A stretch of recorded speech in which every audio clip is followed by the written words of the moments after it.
Good morning, dear students. Welcome to my class. Today's date is 26 August. कल हमारा छूट गया था. हम 6th पॉइंट करेंगे mutually exclusive events and independent events. तो ये भी रिमार्क में है, पर आपने ध्यान देना है. क्या? Let A and B two mutually exclusive events with positive probabilities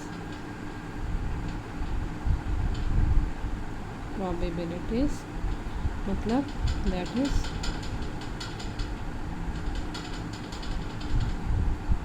ये हमने क्यों लिखा?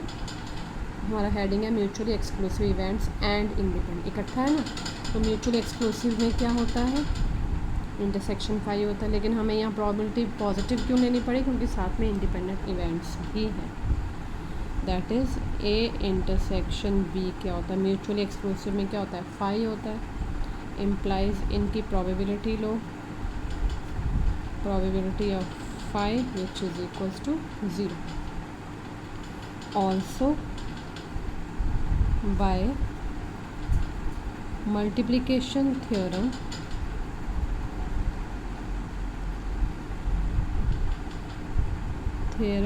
of probability we have क्या है हमारे पास? Multiplication theorem. Probability of A intersection B किसके इक्वल है?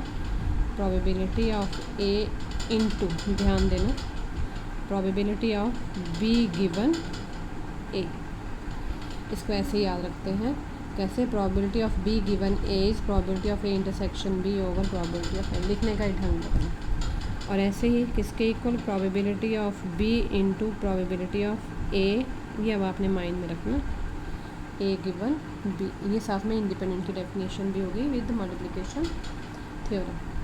Since probability of A non zero, क्योंकि क्या लिया हुआ? पॉजिटिव लिया है. वैसे तो हमारे पास ग्रेटर देन इक्वल टू 0 होता है प्रोबेबिलिटी, लेकिन यहाँ क्या है? पॉजिटिव. पॉजिटिव में स्ट्रिक्टली ग्रेटर देन 0. हमने लिखा since probability of A non zero, probability of B non zero, therefore we get, ये भी नॉन ज़ीरो है, ये भी नॉन ज़ीरो है, तो हमारे पास क्या आ गया? Probability of B given A equals to probability of A given B. कैसे समझ आई? Probability of A intersection B तो क्या है? 0 ही है. अगर ये भी 0 हो गया तो 0 इक्वल टू 0 हो जाएगा. नहीं, ये कौन है? ग्रेटर देन 0 है. तो greater than 0 quantity into this equal to 0 means this quantity equals to 0. Again greater than 0 quantity, non-zero means non-zero quantity. Probability of a given b, this is 0, that is probability of a given b equal to 0. that is, अब ये 0 हुए, इसका मतलब क्या होता है? that is a and b are independent events. that is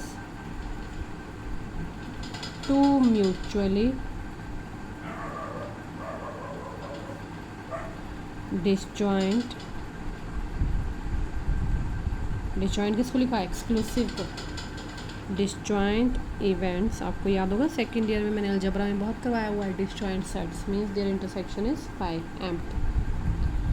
to mutually disjoint events with positive probabilities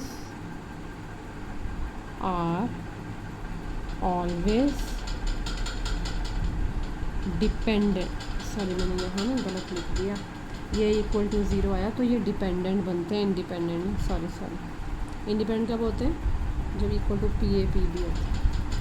are always dependent. However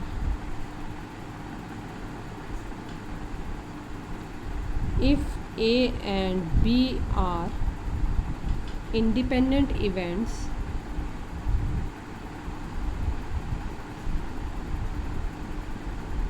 with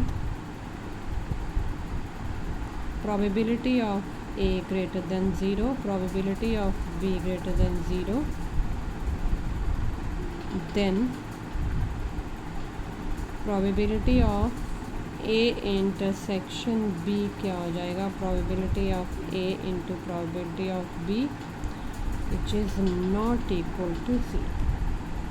तो multiplication theorem से ये बराबर होते हैं, लेकिन A probability of A भी ग्रेटर दैन 0 है, probability of B भी ग्रेटर दैन 0 है, तो probability of A into B क्या हो गया, नॉन ज़ीरो। इम्प्लाइज क्या दिया इसने, A and B can not be mutually exclusive, cannot be mutually exclusive, that is two independent events cannot be mutually disjoint। देखो यहाँ हमने म्यूचुअली एक्सक्लूसिव लिए, दैट इज़ डिस्जॉइंट लिए, तो ये कौन आ गए, डिपेंडेंट आ गए। यहाँ इंडिपेंडेंट लिए तो ये म्यूचुअली डिस्जॉइंट नहीं आए। तो कहने का मतलब है ये दोनों चीज़ें अलग अलग हैं, क्या, mutually exclusive and independent events. ठीक है, तो this is all about basic things. अब मैं आपको एक क्वेश्चन बिल्कुल हटके बुक से करवाऊंगी। बुक में कुछ एक मुझे गलतियाँ मिल रही हैं, वो भी साथ साथ बताते जाऊँगी। एक एग्ज़ाम्पल करवाऊंगी एक्सरसाइज करने से पहले, क्योंकि थोड़ा इंटरेस्ट क्रिएट हुआ क्योंकि क्या है। तो अब हमारे पास है example number 1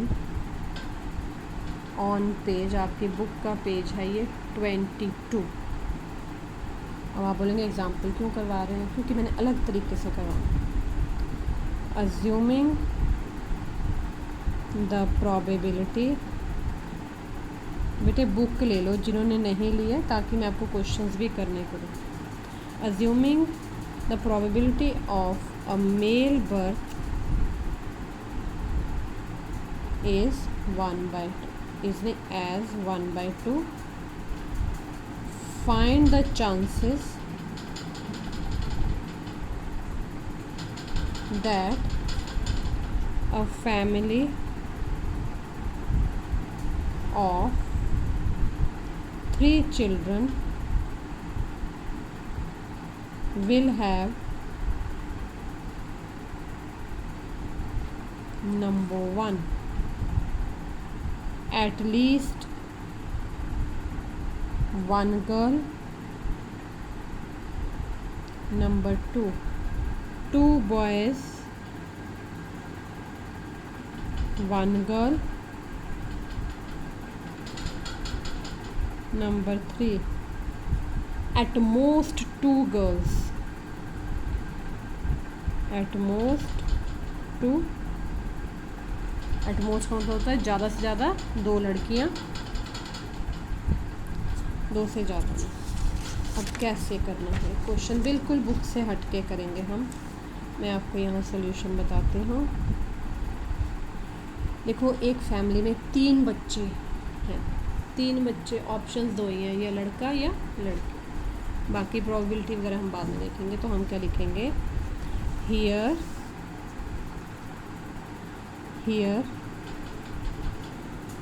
the sample space. अगर आप ऐसे करेंगे तो ज़्यादा इजी लगेगा। अगर हमें पीछे जो मैंने अभी फॉर्मूले करवाए नहीं भी याद रहते तो हमें बेसिक रूल पता होना चाहिए। Here the sample space S is, देखो सैम्पल स्पेस क्या होगा, एक फैमिली में 3 बच्चे हैं, या तो तीनों लड़के होंगे, तीनों बॉयज़, या 2 लड़के 1 लड़की। लेकिन 2 लड़कों में ऑप्शन है, बड़े 2 लड़के होंगे, छोटी लड़की होगी, या बड़ी लड़की होगी, छोटे लड़के होंगे, या 1 लड़का 1 लड़की 1 लड़का। तीनों बॉयज़, 2 बॉयज़ के तीनों केसेस पूरे हो गए। अब 2 गर्ल्स के करते हैं, 2 girls 1 boy, boy girl girl, girl boy girl, ज़्यादा खुला होगा, 1 2 3 4 5 6 7 और लास्ट में क्या आता है, तीनों गर्ल्स। ये नहीं सोचना ये कैसे हुआ, हमें नहीं आता करना। अपने माइंड में एक फैमिली की पिक्चर बना के देखिए। आप में से होंगे कोई 3 भाई बहन, वो बना के देखिए कि क्या क्या पॉसिबिलिटीज़ हो सकती हैं। ये मैंने सैम्पल स्पेस बना लिया। अब ये क्वेश्चन टफ़ नहीं है। अगर आप डायरेक्ट बुक में इस एग्जांपल का सलूशन देखेंगे तो मे बी आपको टफ़ लग सकता है।